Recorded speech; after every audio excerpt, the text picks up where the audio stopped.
students. This is Dr. Haseeb, and today is the second of the three lectures for regulation of respiration. Yesterday, we discussed nervous regulation of respiration, and today we will learn how respiration is regulated by various chemical factors.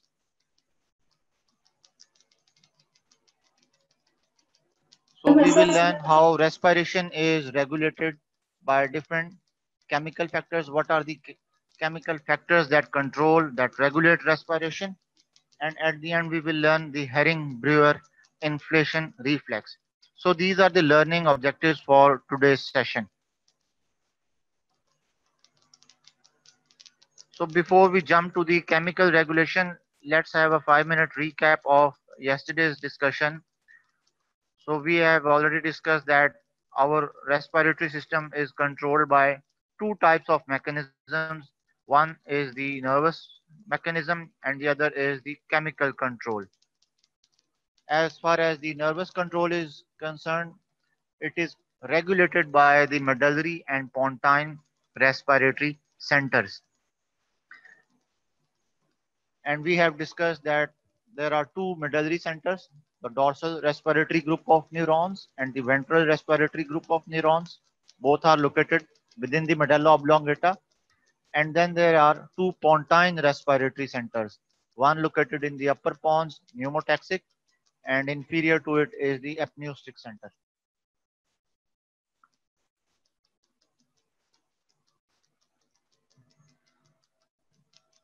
So we were discussing the medullary and pontine respiratory centers. These are the centers which regulate the respiratory system by nervous mechanism. So all these four centers, the two medullary centers and the two pontine centers, including the pre-Botzinger complex, these are the centers which regulate the respiration by nervous mechanism. For chemical regulation, we have separate chemoreceptors, whether central or peripheral. If you remember the diagram, the two medullary respiratory centers, dorsal respiratory group of neuron and ventral respiratory group of neuron. You can see the location of each group. The dorsal respiratory group of neuron is responsible primarily for generation of inspiratory ramp signals.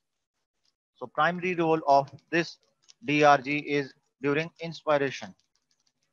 And the nucleus for DRG is nucleus of rectus solitarius, which receives the afferent fibers from the ninth and 10th cranial nerve, glossopharyngeal nerve, and vagus nerve. And the output is sent to the diaphragm via the phrenic nerve. As far as the VRG is concerned, the nuclei rather are nucleus ambiguous and nucleus retroambiguous. Both are located within the pons, but the group is slightly ventrally or anteriorly placed as compared to the DRG.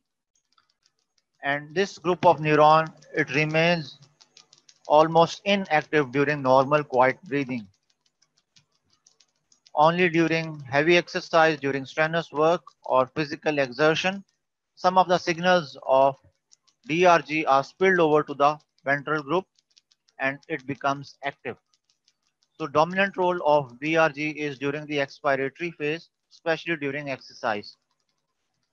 A subcomponent of VRG is the pre-Botzinger complex. It is located bilaterally within the medulla oblongata, and this pre-Botzinger complex is supposed to generate pacemaker activity. So all the pacemaker activity is controlled by the pre-Botzinger complex. So these are the medullary respiratory centers which are controlled by the superiorly placed pontine centers. And we have two pontine centers, one in the upper pons, pneumotaxic center. Inferior to the pneumotaxic is the apneustic center.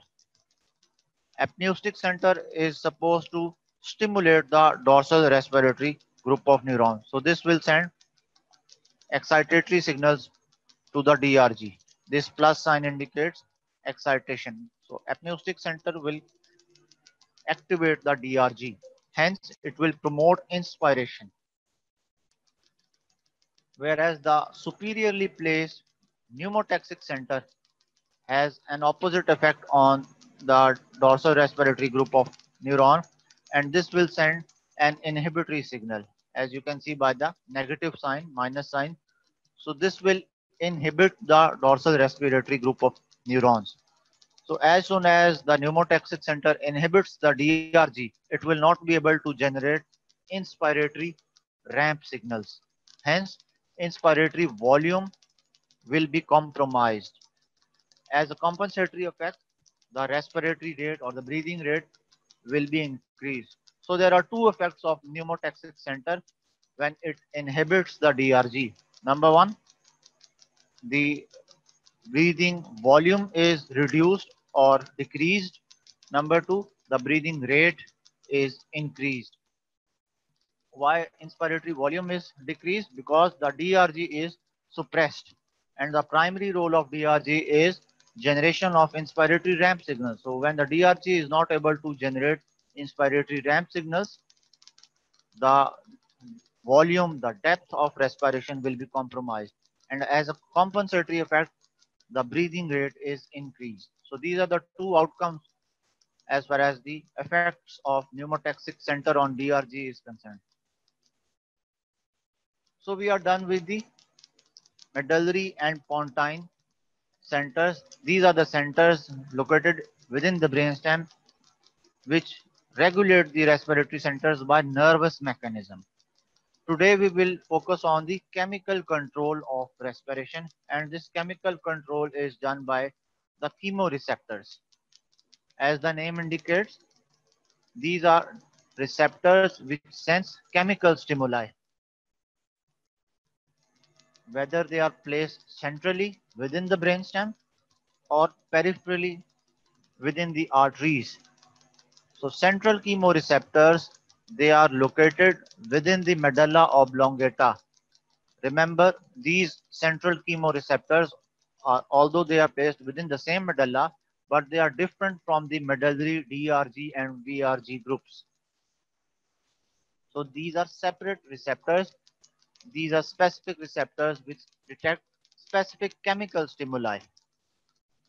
And the location is near the floor of fourth ventricle inside the medulla oblongata. And what are the chemical stimuli for central chemoreceptors? Three chemical stimuli are important. The first is hydrogen ions. So increase or decrease in hydrogen ion concentration will activate or inhibit the central chemoreceptors. Or you can say increase or decrease in the pH value. So pH or hydrogen ion concentration is one of the three factors which affect the central chemoreceptors. And this is the most important factor. The second most important factor that may activate or inhibit central chemoreceptor is the partial pressure of carbon dioxide. So this is the second most important chemical factor or the chemical stimulus, PCO2. So first is the hydrogen ion concentration. Second one is PCO2. And at the end we have partial pressure of oxygen. So we have placed PO2, partial pressure of oxygen, at the end.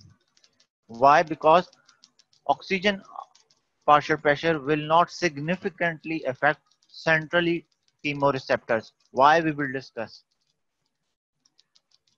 So as far as the central chemoreceptors are concerned, these chemoreceptors are located near the floor of fourth ventricle inside the medulla oblongata, number one. Number two, these are receptors different from the medullary centers that we have already discussed, the DRG and VRG. These two medullary centers are for nervous regulation. For nervous regulation or nervous mechanism, we have dorsal and ventral respiratory group of neurons. For chemical regulation, we have chemoreceptors, central and peripheral. And the most important stimulus which may activate the central chemoreceptors is Remember, hydrogen ion concentration. So increase or decrease in pH value may affect the activity of central chemoreceptors. Then comes the partial pressure of carbon dioxide, and at the end PO2. Remember, there is no significant effect of partial pressure of oxygen on the central chemoreceptor. So this is of insignificant value. Although the partial pressure of oxygen has no role in activation of central chemoreceptor, but the same stimulus has a potent response as far as the peripheral chemoreceptors are concerned. Remember, the primary stimulus for activation of peripheral chemoreceptors is the partial pressure of oxygen, rather decreased value of PO2. So drop in the partial pressure of oxygen will activate the peripheral chemoreceptors. So we have discussed the three important chemical stimuli which may affect the chemoreceptor. Increased concentration of hydrogen ion, number one, or you can say decreased pH value. Then comes the increased concentration of PCO2, partial pressure of carbon dioxide. These are the stimuli responsible for activation of central chemoreceptor. The third chemical stimulus is decrease in partial pressure of oxygen. So drop in partial pressure of oxygen will activate peripheral chemoreceptors. Remember, these peripheral chemoreceptors are also sometimes known as arterial chemoreceptors because they are located at the major artery junctions. For example, the carotid artery and the aorta. So these central and peripheral chemoreceptors are responsible for the chemical control of respiration. So we will not discuss the nervous control by the medullary and pontine centers. We have already done that. So we will start the chemical control, how central chemoreceptors and peripheral chemoreceptors regulate respiration.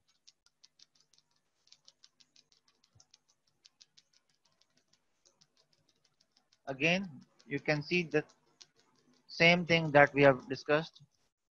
Two types of chemoreceptors. Central, located near the floor of fourth ventricle inside the medulla oblongata. These central chemoreceptor are sometimes labeled as chemosensitive region. Remember, when you read the term chemosensitive area or chemosensitive region, this is the same thing. Central chemoreceptors within the medulla is the chemosensitive area. And this chemosensitive area or central chemoreceptors, this is extremely sensitive to two of the chemical stimuli, hydrogen ion concentration or PCO2. So increase in hydrogen ion concentration or increase in partial pressure of carbon dioxide. These are the two important stimuli that may activate the central chemoreceptors. Increase in hydrogen ion or increase in PCO2. The peripheral chemoreceptors are located within the peripheral arteries, the major arteries. They are labeled as peripheral because they are peripherally placed to the central medulla. They are located in the carotid and aortic bodies. We will discuss the difference between carotid body and carotid sinus. And remember, the primary stimulus for activation of peripheral chemoreceptors is drop in partial pressure of oxygen. I repeat, the primary stimulus for activation of peripheral chemoreceptors is drop in partial pressure of oxygen, especially if the partial pressure of oxygen is less than 60 millimeters of mercury. So if the PO2 falls less than 60, these peripheral chemoreceptors are extremely sensitive. Although the other two factors are not that significantly effective.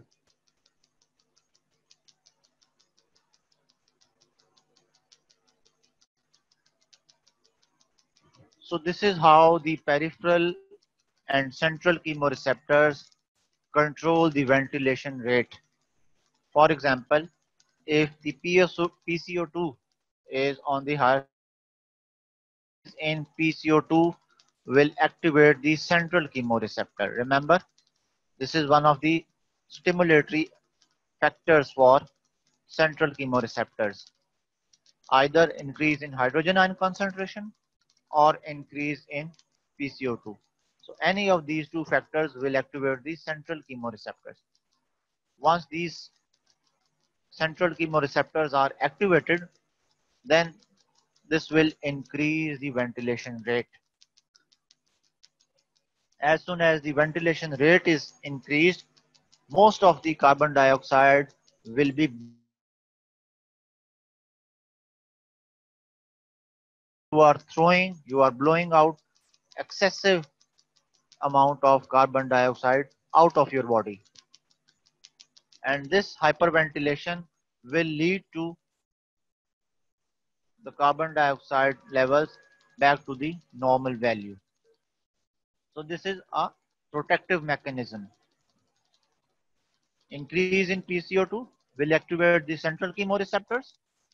Central chemoreceptors located within the medulla will cause hyperventilation.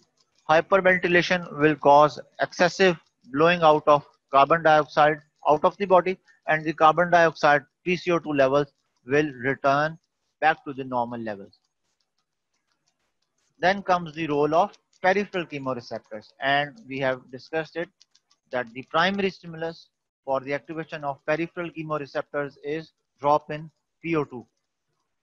So if the PO2 is less than normal, the normal value of PO2 is around 95 to 100 millimeters mercury.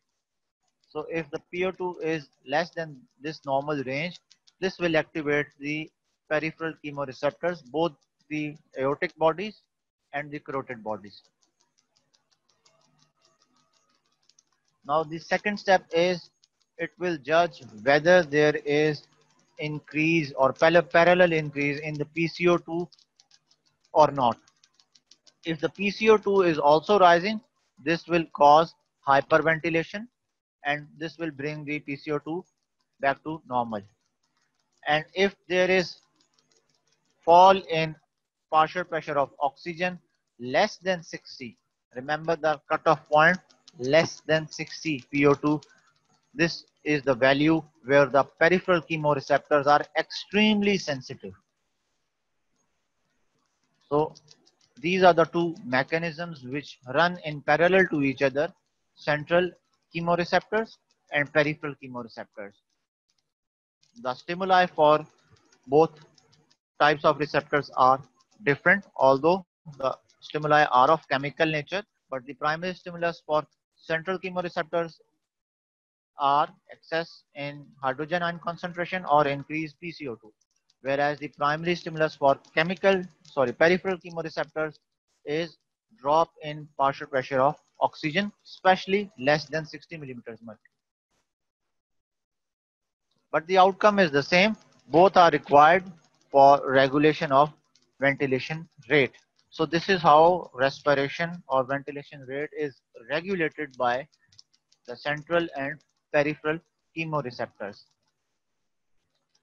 Please focus on the diagram on the left hand side. Forget about the text written on the right side. Focus on the diagram. This is the carotid artery here, carotid artery on the right side and carotid artery on the left side. And each common carotid artery is bifurcating here.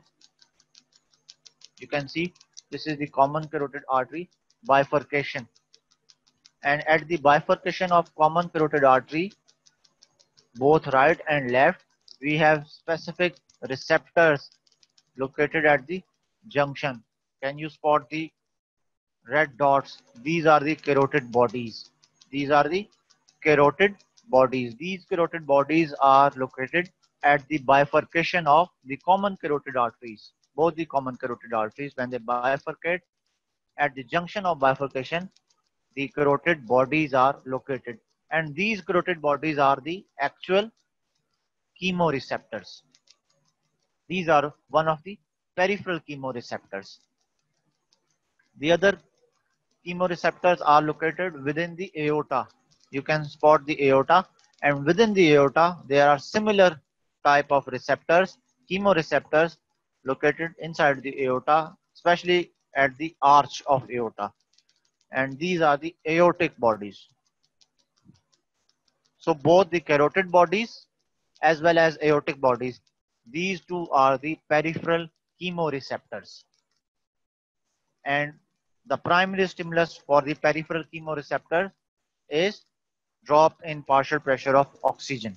So whenever there is drop or fall in partial pressure of oxygen, especially drop less than 60 millimeters mercury, these peripheral chemoreceptors, both the carotid bodies and the aortic bodies, will become activated.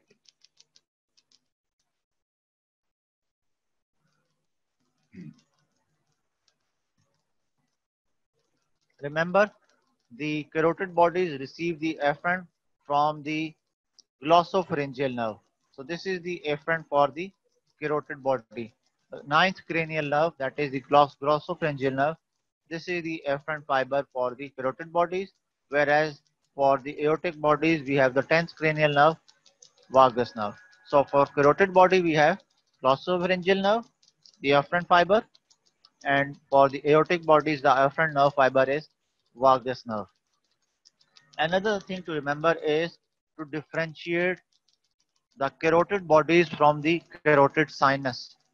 So this is different. So I will put a triangle here. So this carotid sinus is different from the carotid bodies that we have discussed.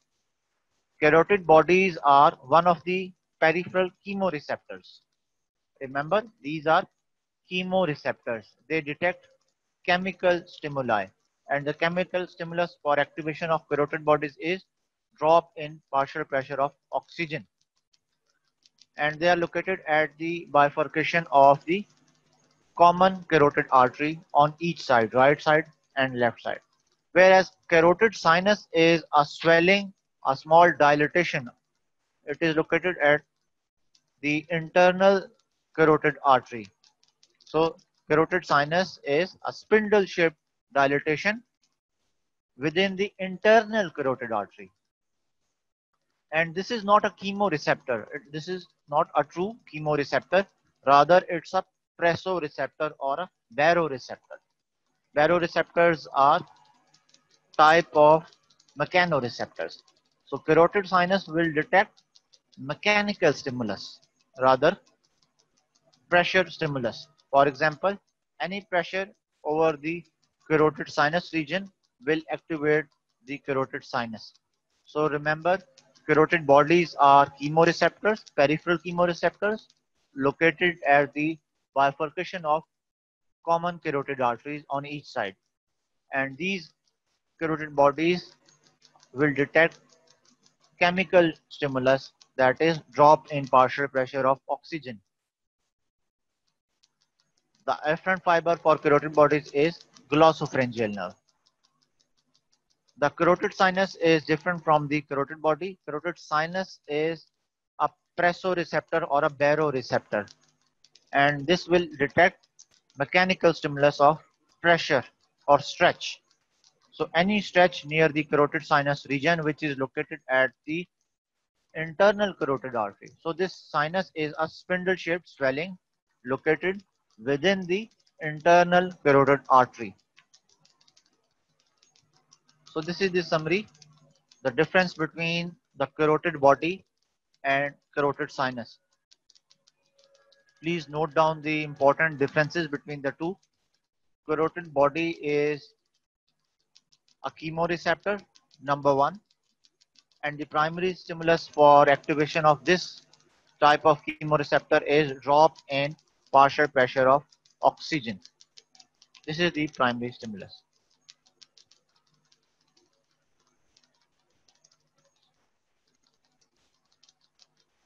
And carotid sinus is a spindle-shaped dilatation which is located at the origin of internal carotid artery. Remember, carotid body lies at the bifurcation of common carotid artery. Carotid sinus lies at the origin of internal carotid artery. So you have read the baroreceptor reflex. So these carotid sinuses are responsible for the baroreceptor reflex.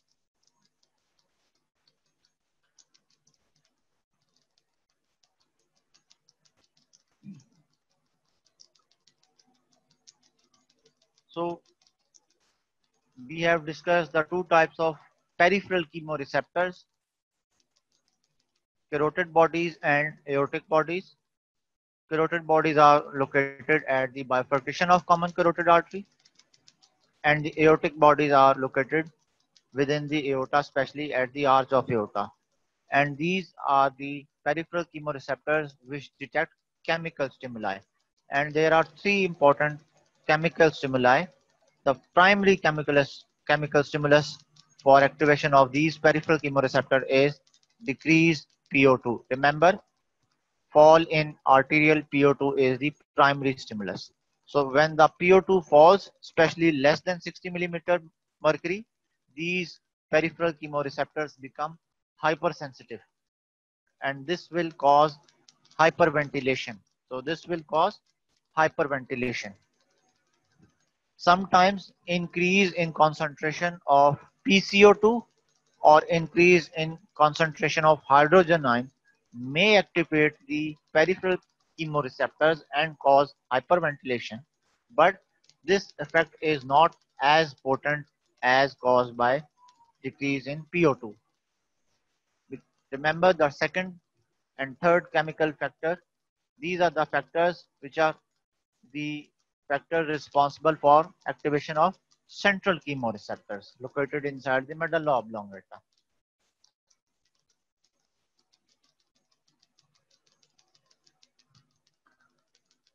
Now here you can see this graph is taken from your textbook, the effect of the PO2 on the discharge rate from the carotid body. So on the y-axis we have carotid body discharge rate, and on x-axis we have partial pressure of oxygen.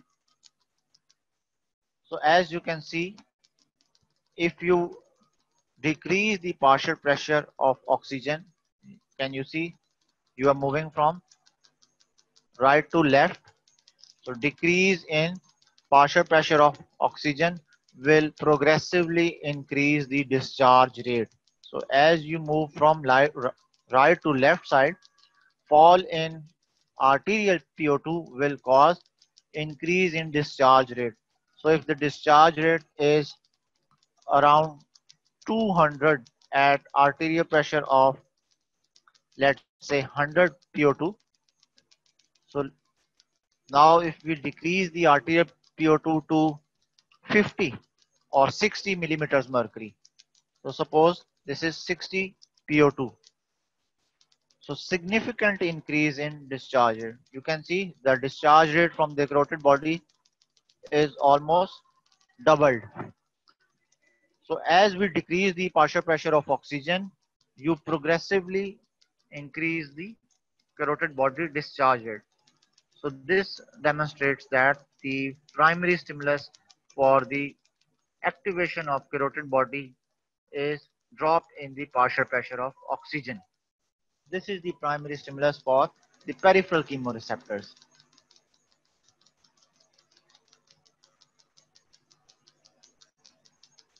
This is the same diagram. You can see the carotid body placed at the bifurcation of common carotid artery, and inferiorly are the aortic bodies near the arch of aorta. So both are the peripheral chemoreceptors, both detect chemical stimuli. For the carotid body,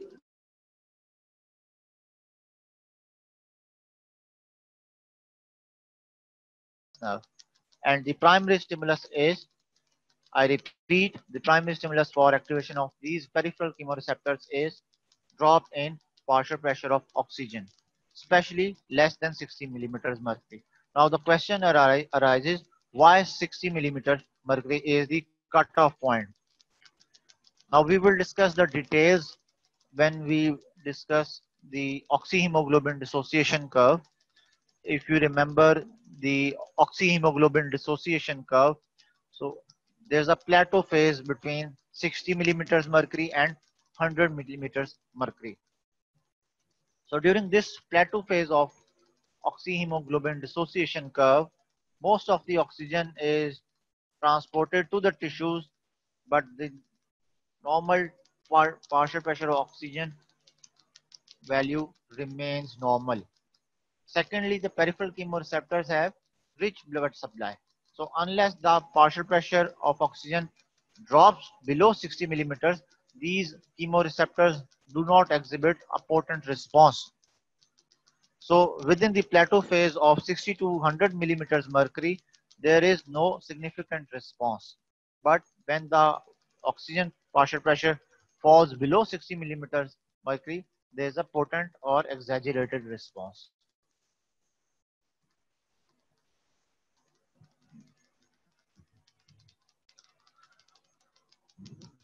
So the table given on the right side is taken from Ganong's Review of Medical Physiology, 25th edition, and we have divided the control of respiratory center into two main types, chemical and non-chemical. The primary chemical stimuli include hydrogen ion concentration or pH value, partial pressure of oxygen, and partial pressure of carbon dioxide. So these are the three important chemical control factors.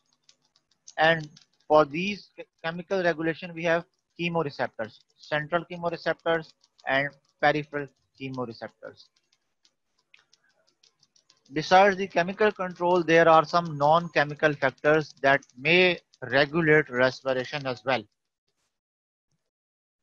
And we can include different types of stretch receptors, different type of lung stretch receptors or irritant receptors in this list of non-chemical control. For example, efferent fibers from the proprioceptors. These are one of the non-chemical stimuli. Similarly, efferent from other regions of brain like hypothalamus and limbic system, they may alter the ventilation rate. But the important non-chemical factor here is the effect of vagus nerve from the receptors located within the lungs. And these are the important receptors. We can divide these lung receptors into pulmonary J receptors. Then there are specific pulmonary stretch receptors, and within the bronchioles, there are irritant receptors as well. So these are of non-chemical nature. These are of non-chemical nature. So there are specific receptors located within the lung and outside the lung. Inside the lung, there are specific stretch receptors. So as soon as the lung tissue is stretched, they send the signal via the vagus nerve to the respiratory centers. And this reflex is known as the Herring-Brewer reflex. We will discuss Herring-Brewer reflex at the end of today's discussion. Now, if we compare the three chemical factors, the effect of three chemical factors: drop in partial pressure of oxygen, increase hydrogen ion, and increase carbon dioxide on the peripheral and central chemoreceptors. So this is the summary. Remember, drop in partial pressure of oxygen is the primary stimulus for the peripheral chemoreceptors. So when the PO2 falls less than 60, this will make the peripheral chemoreceptors hypersensitive.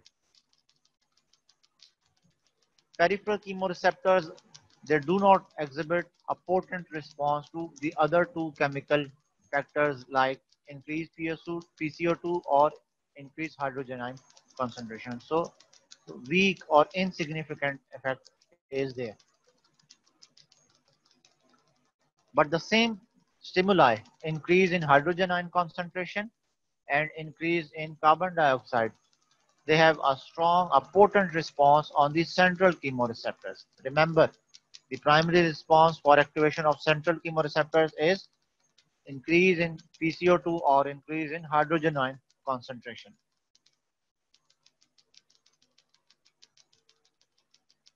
So if the PCO2 value is above normal, this will activate the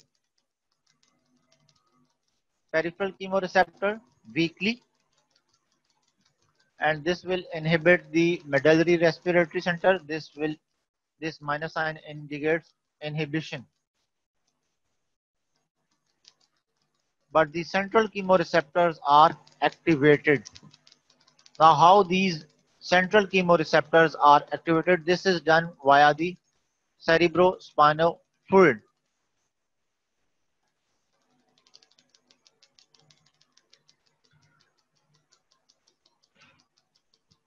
So in this diagram, you can see both the chemical control and the nervous control of respiration. We have placed the dorsal respiratory group of neuron located inside the medulla oblongata in the center. And this receives excitatory signal from the apneustic center and inhibitory center from signal from the pneumotaxic center. Moreover, the chemoreceptors, they also activate the DRG. How? The peripheral chemoreceptors will send excitatory signals via the 9th and 10th cranial nerve. Remember the three stimuli: oxygen, carbon dioxide, and hydrogen ion concentration. So drop in oxygen, increase in carbon dioxide, or increase in hydrogen ion concentration. This will stimulate the DRG and this will activate the diaphragm via phrenic nerve, and inspiration will proceed. Similarly, the central chemoreceptors via increase in hydrogen ion concentration will also activate the inspiratory dorsal respiratory group of neuron. And these are the peripheral receptors, the receptors located in the lung, the stretch receptors. They send signal via the vagus nerve.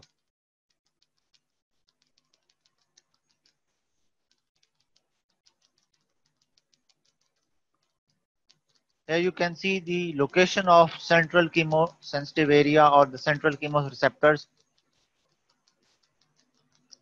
The rostrum and the caudal area of the chemosensitive area are shown. This is the rostral and caudal chemosensitive areas. Both are located on the ventral surface of the medulla. Remember, the chemosensitive area is located in the ventral surface of the medulla oblongata.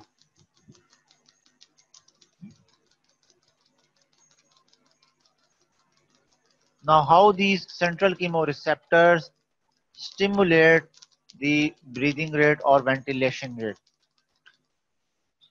So in this figure, you can see the arterial blood inside the capillary.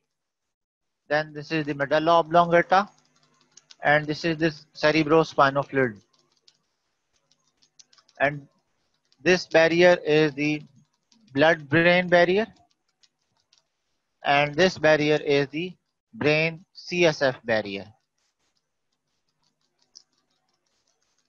Remember one thing, the hydrogen ions are not permeable to the blood-brain barrier. These hydrogen ions, they cannot cross the blood-brain barrier. So for hydrogen ions to cross this blood-brain barrier, they will have to be converted into carbonic acid first. So hydrogen ion will combine with the bicarbonate ions and carbonic acid will be formed. Then the carbonic acid will be dissociated into carbon dioxide and water.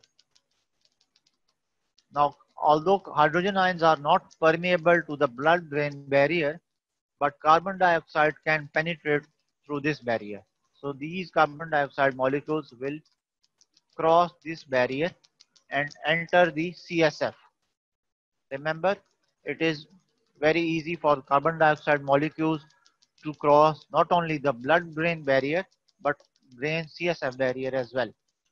So no problem for carbon dioxide as far as crossing these barriers is concerned. Once the carbon dioxide enters the CSF, this will again form the carbonic acid. Remember, the reaction is reversible and carbonic acid will dissociate back to bicarbonate and hydrogen ions. Remember, these hydrogen ions which were impermeable to the blood-brain barrier, so they cannot directly activate the central chemoreceptor. So they have to bypass the CSF and eventually they will cross the brain CSF barrier and activate the central chemoreceptor. So this is the long route taken by the hydrogen ion to act on the central chemoreceptors.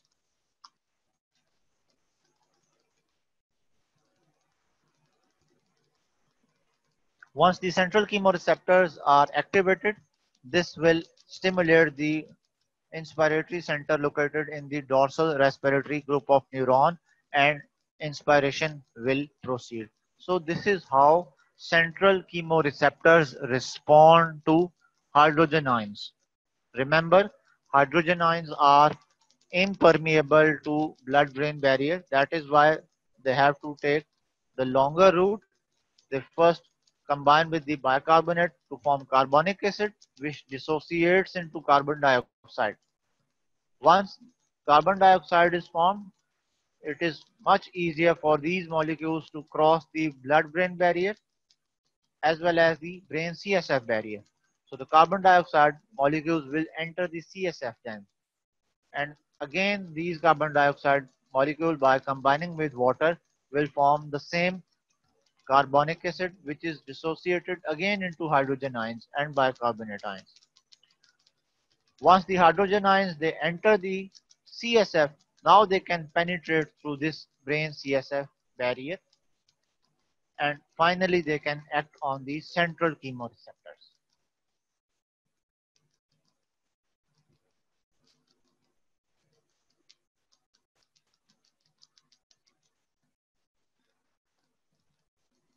So hydrogen ions, although is one of the primary stimuli which act on the central chemoreceptors, but carbon dioxide acts as a main regulator for respiration.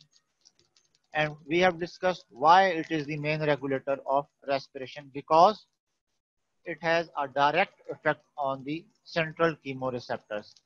Hydrogen ions, since they cannot cross the blood-brain barrier, they are impermeable to the blood-brain barrier, so they cannot act directly. Carbon dioxide, on the other hand, can directly affect the central chemoreceptors. So it has no problem as far as crossing the blood-brain barrier is concerned or even the brain CSF barrier is concerned. So there is a direct effect of carbon dioxide on central chemoreceptors.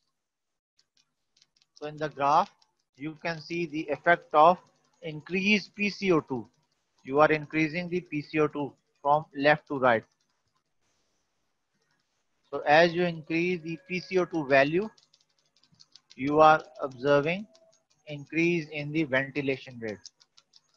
So marked response is there.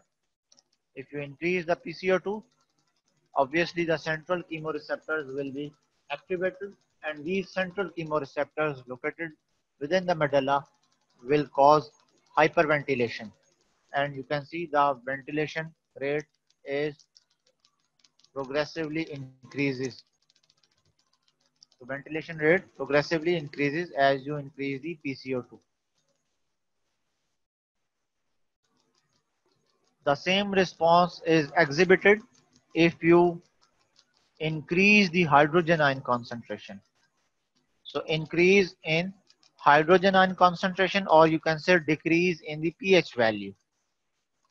So if you increase the hydrogen ion concentration, you are increasing the hydrogen ion concentration from left to right as you can see by the drop in the pH value. Again, increase in hydrogen ion concentration will also have the similar effect on the ventilation rate. So increase in ventilation rate will be there. So remember, this is the diagram. This is the concept by which the hydrogen ions act on the central chemoreceptors. Remember, these hydrogen ions, they do not affect the central chemoreceptors directly because they cannot cross the blood-brain barrier. So to activate the central chemoreceptors, they have to bypass through the capillary blood and enter the CSF first. So hydrogen ions will combine with the bicarbonate ion to form carbonic acid first. This carbonic acid is dissociated into carbon dioxide and water. Carbon dioxide, on the other hand, has a direct effect on the central chemoreceptor. It can cross the blood-brain barrier. It can cross the brain CSF barrier as well. So remember, the reaction is reversible. The reaction is reversible. So carbonic acid will be formed again and will be dissociated again into hydrogen ion and bicarbonate. Once hydrogen ion is formed in the CSF, now this hydrogen ion may affect the central chemoreceptor by penetrating through the brain CSF barrier. And these central chemoreceptors will cause activation of the DRG and inspiration will proceed and hyperventilation will take place.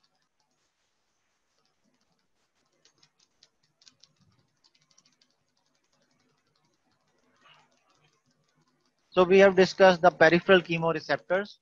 The peripheral chemoreceptors detect chemical stimuli, especially drop in the partial pressure of oxygen.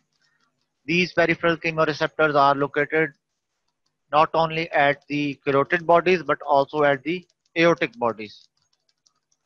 Now this is the microstructure of a carotid body. So this is a carotid body. This is a chemoreceptor, peripheral chemoreceptor located at the bifurcation of common carotid artery. And within the carotid body, you can see different types of glomus cells. So this is the type 1 glomus cell.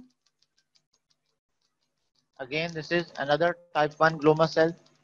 These are round glomerular cells and they are enclosed by supporting cells. The supporting cells are known as type 2 glomus cells or sustentacular cells. And they receive the fibers, the input from the glossopharyngeal nerve. So glossopharyngeal nerve is the afferent.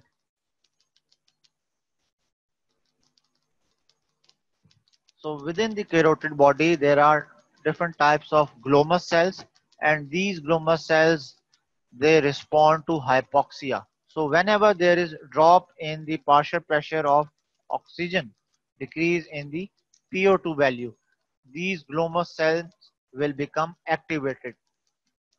The function of these glomus cells is to sense the concentration of oxygen and cause hyperventilation. So as soon as the oxygen level falls, what we call as hypoxia, this will cause activation or stimulation of these glomus cells within the carotid body. So again in this figure, you can see the discharge rate of the carotid body. This is the discharge rate on the y-axis, and on x-axis you can see the partial pressure of oxygen. When the partial pressure of oxygen is near normal, the discharge rate is minimal. As you can see here, the discharge rate is minimal. As the partial pressure falls below 100, close to 60, you can see a progressive or rather rapid rise in the impulse discharge rate from the carotid body. So this rapid increase in discharge rate by the carotid body, this is due to the glomus cells located within the carotid body. So when the partial pressure of oxygen falls, especially less than 60 millimeters mercury, the glomus cells will become activated. And these are the cells, these are the sensory organs which will detect or sense the stimulus of partial pressure of oxygen. So when the PO2 falls, the glomus cell will become active. So here is the microstructure of one of the glomus cells. You can see the glomus cells. So whenever there is drop in the partial pressure of oxygen, the voltage gated potassium channels are closed. So these voltage gated potassium channels, they remain closed, and prolonged closure of voltage gated potassium channels will prolong the action potential. So this will not cause repolarization. So the cell will remain depolarized. So prolonged depolarization will take place. This prolonged depolarization is followed by calcium influx via voltage gated calcium channels. And these are specific channels responsible for inward movement of calcium ions. Remember, this influx of calcium is the primary stimulus for the release of neurotransmitter. As you can see, these are the neurotransmitter, the acetylcholine molecules. They are released from the glomus cells, and this will eventually act on the postsynaptic junction, and the signal will be transmitted to the CNS. So remember how glomus cells act. These glomus cells are located within the carotid bodies, whether type 1 or type 2 glomus cells. Glomus cells detect fall in arterial pressure. Decrease in arterial pressure will close the voltage gated potassium channels. Closure of voltage gated potassium channels is followed by opening of voltage gated calcium channels. So this influx of calcium is the primary stimulus for the release of acetylcholine.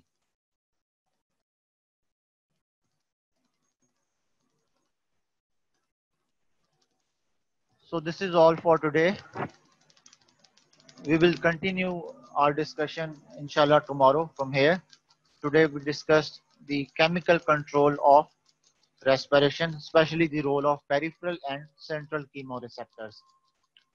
So I will not take more time. Thank you very much. Allah Hafiz.